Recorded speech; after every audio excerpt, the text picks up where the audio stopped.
All right, guys, welcome back to the channel. Well, we've seen the Fed cut the interest rates now by 0.25% down to 3.75%. It's what the market expected, but I guess the crypto investors didn't expect Bitcoin to still be down at this stage. 24 hours now, Bitcoin is 27% down from the high, and this relief rally is still yet to get any sort of signs of good bullish vibes back into it after this interest rate cut. We're still seeing further declines across the board, yet the stock markets have rallied. New all-time high on the Russell 2000, bringing back all sorts of excitement from the retail investor, believing that risk on is back once again. And we're also seeing new all-time highs for silver after we looked at that in yesterday's video, plus 6 months ago now, when silver was at 35 bucks. So if you haven't already, make sure you're subscribed to the channel with the bell notification turned on. Like the video if you find value from them. Let's dive into a nice big market update after the Fed cuts interest rates. A few things we've seen. US dollar is breaking local support on high volume. I guess some would see that as normal. Interest rates are down, therefore the US dollar is also going to head a little lower here. Why put your money into the US when the interest rates aren't as good as somewhere else? That's one theory. And of course, we know that basically the narratives follow the price. People make stuff up. Analysts, the media, whatever news station, whatever, YouTube channel, they're talking about some sort of narrative. We like to follow the price charts and have a look at where the cycles are sitting. Basically the history, and then use that to forecast the future as best as we can. There's not always going to be 100% accuracy, but of course that doesn't happen in the markets. So that's the US dollar, my little rant there at the beginning. Bitcoin fails to rally on this cut, but we're seeing rallies on the S&P 500 and we're seeing rallies on silver. And as we just saw with the Russell 2000 as well, hitting a new all-time high price. So as I said, there's going to be all sorts of narratives that get pinned to interest rate cuts or interest rate increases as to why things need to happen. I don't think there's any issue in speculating about what can and can't happen, but I think first and foremost we need to focus on the charts and see where the market is actually going. Like, what are the investors and the traders actually doing as opposed to what people are saying? We often hear things about next year, say for Australia, there could be an interest rate hike coming up for Australia. That's all talk. We don't know if it's actually going to happen yet. So let's focus on the charts, just as an example there. So Fed meeting today, FOMC cuts again, projects just one more next year. Here's the speculative part. That's what they're saying now. Let's see what they actually do next year. The market is expecting no cut at the next meeting, which is now just short of 49 days away. So exactly 7 weeks from today. That's going to take us out to late January. I believe that it's going to be roughly around 30th of January 2026 for the next Fed meeting. By that stage, we're into 2026. First month of 2026 would nearly be over by there. And we're going to watch into 2026 for the US real estate prices. Do they begin to put in higher highs? Or are we going to see some major lower highs form on things like Redfin, on things like Case-Shiller Home Price Index, and some of the other major indexes that track the national average, because that makes up the basis, our base case, or our model anyway, with the 18-year US real estate and economic cycle. And at this stage, in 2026, we'll basically be into the 14th year. Although it typically is the peak there for what we're thinking is going to be the peak for the US real estate and economic cycle, in history, over the last 200 years, it's rare, and I don't think there is a case, from the research, where the 18-year cycle peaks, the US real estate cycle peaks, and the stock market peaked before it. Generally, the stock market always peaks after the US real estate, the US real estate cycle peaks.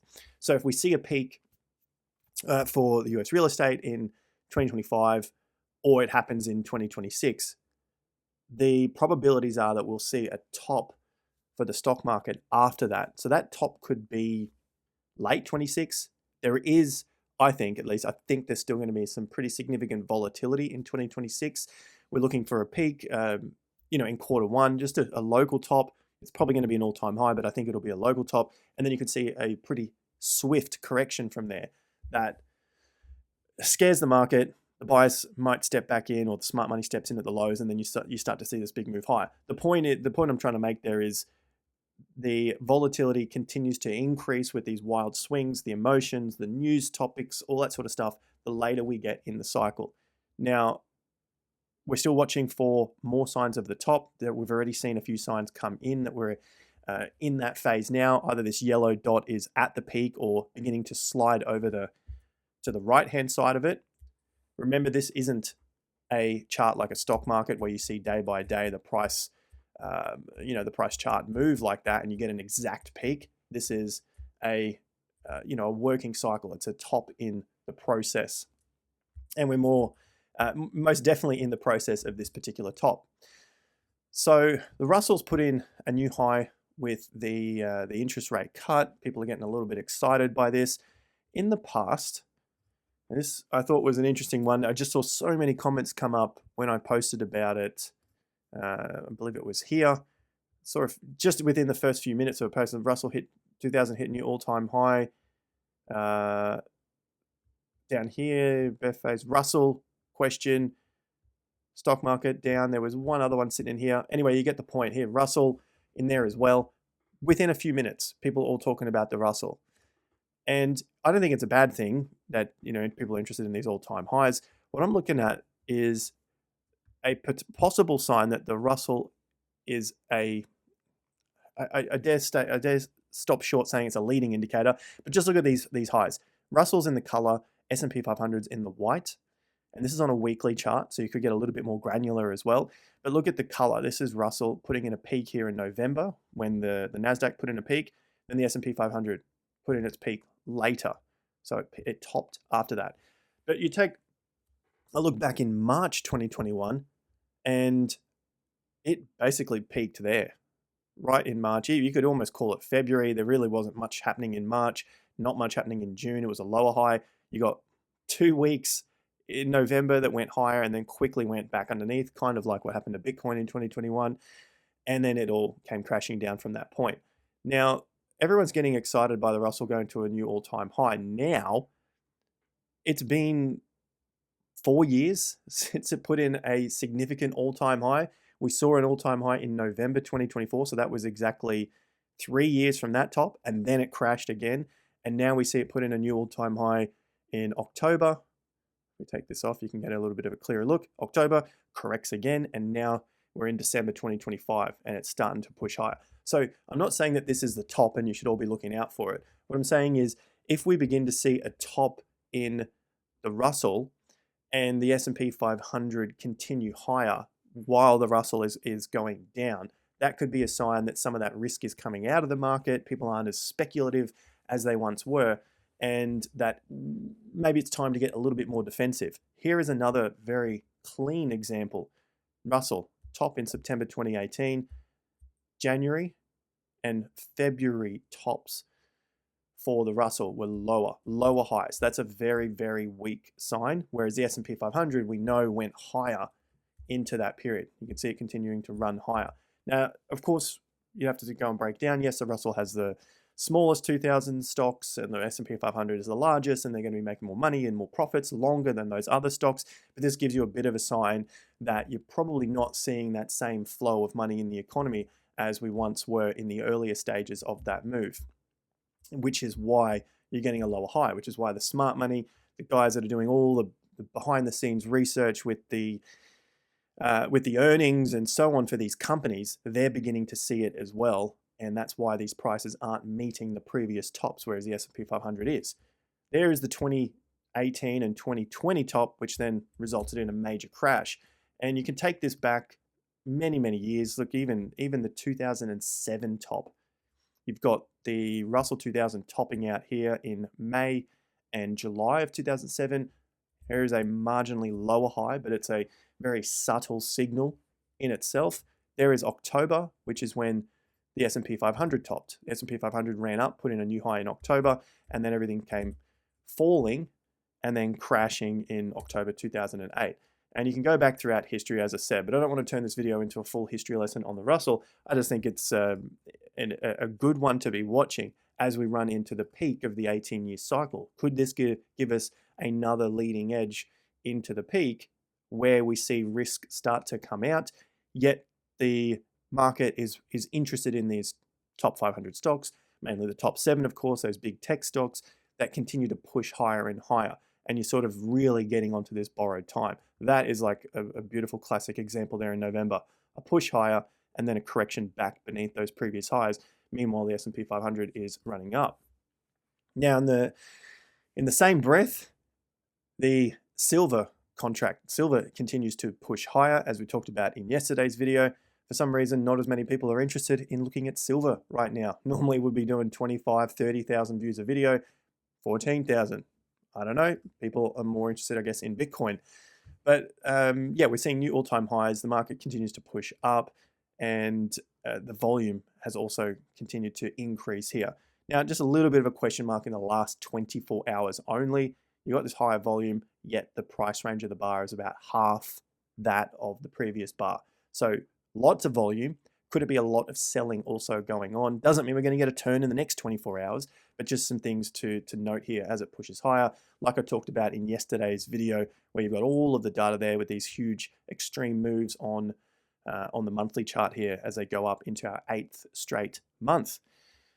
Now, the things are still turning over, is guess where I'm going with this video. We're still seeing the markets turn over, the economy continuing to move, the profitability of the company still going up. Yes, there's concerns with AI stocks and how they continue to basically be like an incest sort of money pool where the money goes from one company to the next, and it just keeps circulating within it, buying more and more chips, buying data centers, and these things all start to degrade over time in a very short period of time, so that 3 to 5 year period, and they have to keep propping them up and then using the depreciation on those assets as a way to show profits on the company. So crazy things that are going on with these tech stocks. Meanwhile, well, the markets are still holding up relatively well, and they're still fearful. You're still at near all-time high prices for the US, nearly 6,900 points again after putting in that top there a couple of months ago. You can see here we closed relatively good after that interest rate cut, but still not enough to push this market up into new fresh highs. So still looking okay here. And the thing to note, at least what I've noted, is when the S&P 500 is in fear, it's usually not a time that it's going to top. What we've seen with these tops over time, and I've got a chart that goes back a little further, but just to show you the brief understanding here of the analysis, is it runs up into highs, right? So we push into highs. Meanwhile, the sentiment initially pushes into greed. Then when the top's forming, the sentiment begins to die off and you get this drop down into fear, greed, neutral, fear, just a touch in neutral, and you're still at the all-time highs. So we could be in a process like this. However, we have hit the extreme fear, and that's at a pretty low reading after this low here. So although it doesn't mean that we're going to go straight to new fresh highs, I think this period now is all part of a process of the market finding another base, because we've gone into this already, just like it did here in April. You can see the extreme fear at the bottom. Did it a couple of times. There was March and April. That's an extreme example, of course. Even back here, this was the August low, touches extreme fear, and then starts to work its way higher. So I think we're in the process now of consolidating before going higher, and that is quite similar to our 5-year cycle. That to me is still more grinding, and this has continued to play out very, very cleanly compared to, well, looks the same as 5 years ago, right? And that's the trend line for 5 years ago, and right now it's done basically the same pattern. We're not looking for the same percentages. It's essentially just the same pattern. So I'm working our way towards Bitcoin, and we're still seeing signs that the market wants to go up.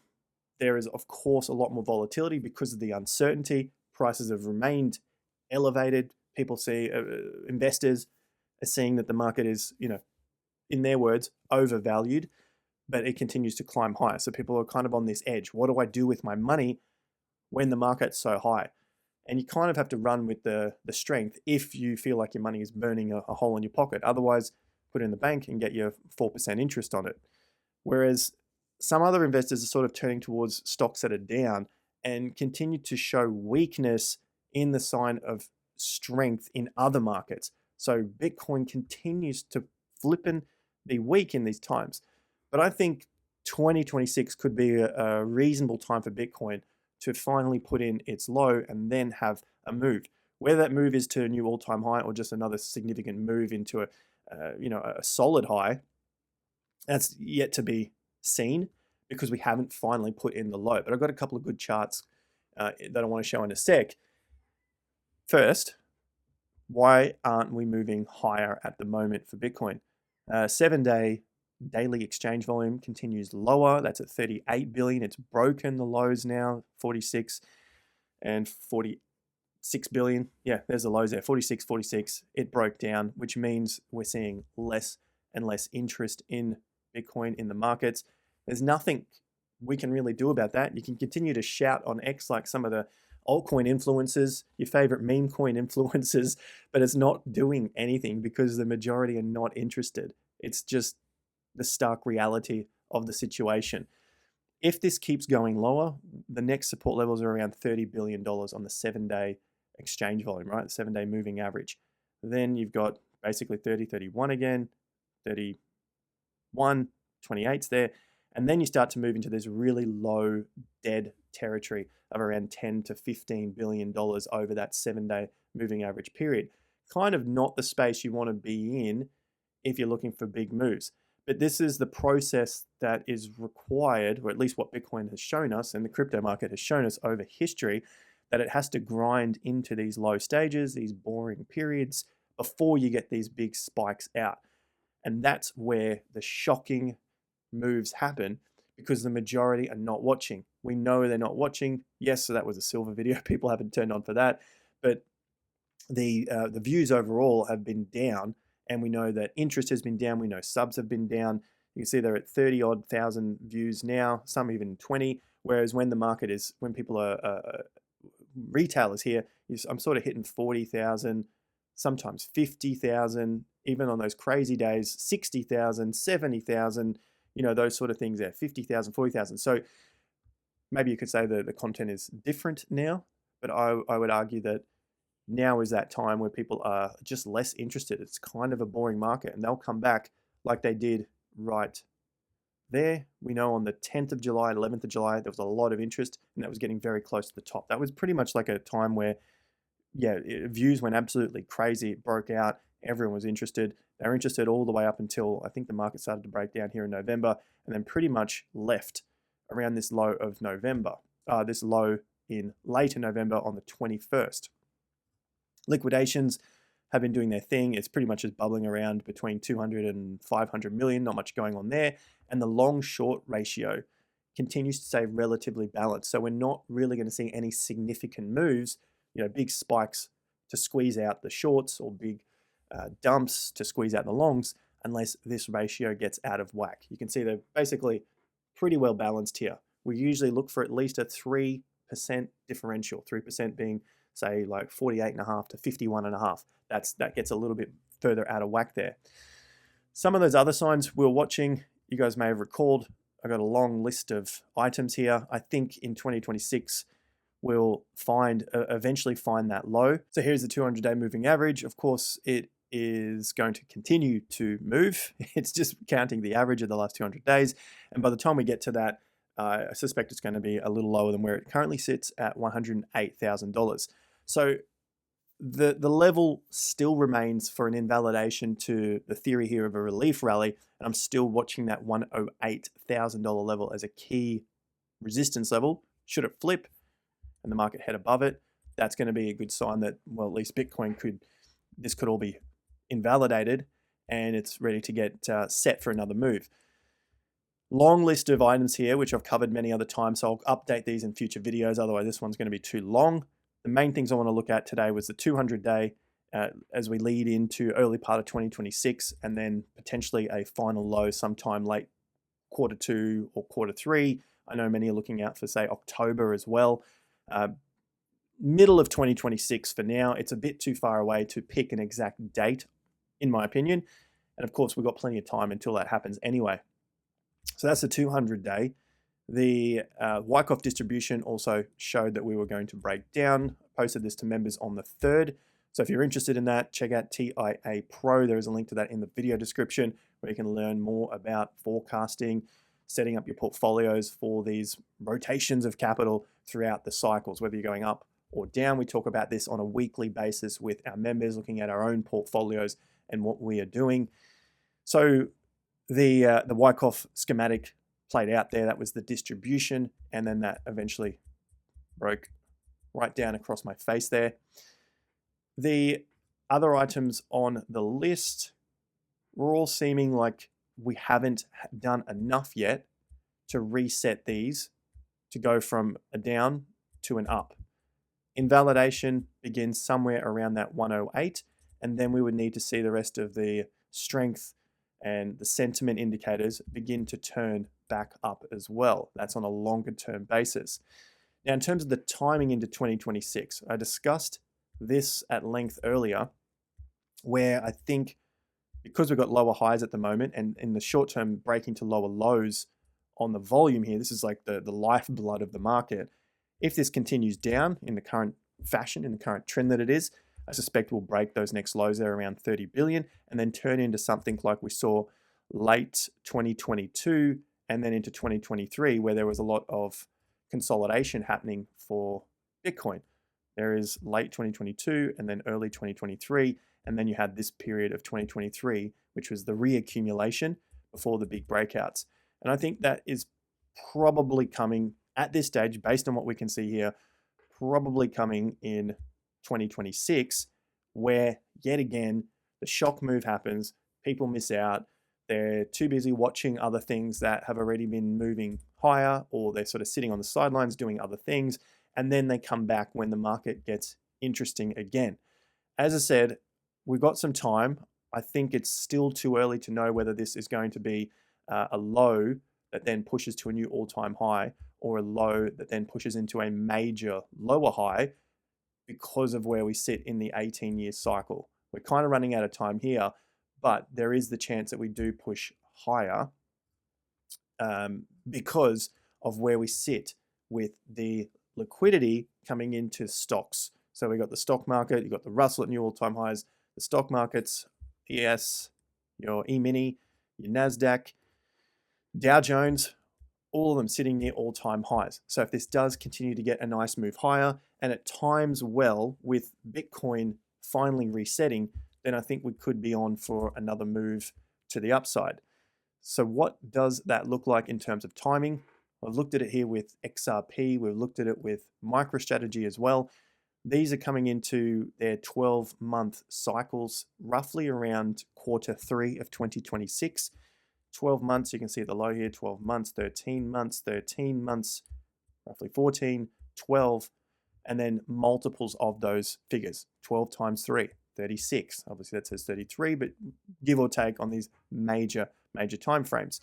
So we're looking out around that period when we get a top, when the top for XRP finally comes to a rest. That's the idea, roughly around that Q3 of 2026. And then we'll start to reassess whether we've got enough strength in the market for BTC to push to a lower high, a major lower high, or a major new all-time high.